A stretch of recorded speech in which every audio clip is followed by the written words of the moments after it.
उससे मैं अक्सर कहता था जाना अपनी गाड़ी बदलो। तुम पर ये छोटी शराडा बिल्कुल सूट नहीं करती। देखो इसके पहिए देखो, देखो देखो ये डैशबोर्ड देखो, कितना हल्का कितना सस्ता।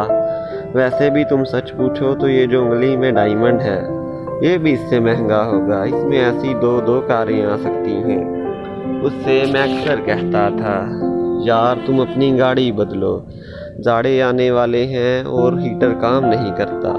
ये एसी भी ठीक नहीं, तुमको लू भी लग सकती है। और ये देखो इतनी अच्छी कंपोजिशन और वो सीधा साउंड सिस्टम, मेरी अकल से सब बाहर है।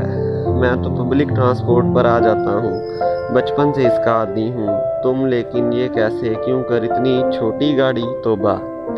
मेरी अकल से सब बाहर है।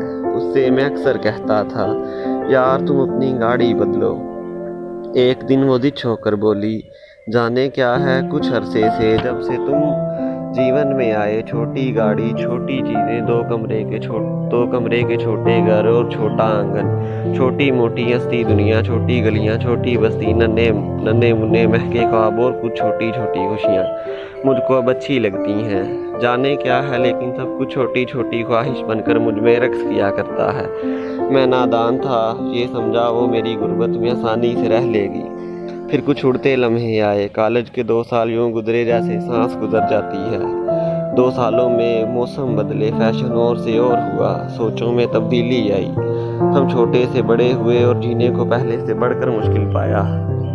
उसकी हर छोटी ख्वाहिश का कद निकला, उसकी हर छोटी ख्वाहिश का कद निकला और उसकी नन्ही सोचों ने भी करवट बदली। एक दिन उसने अपने घर की सारी छोटी छोटी चीज़ें अपने मालिक के छोटे बच्चे को दे दी।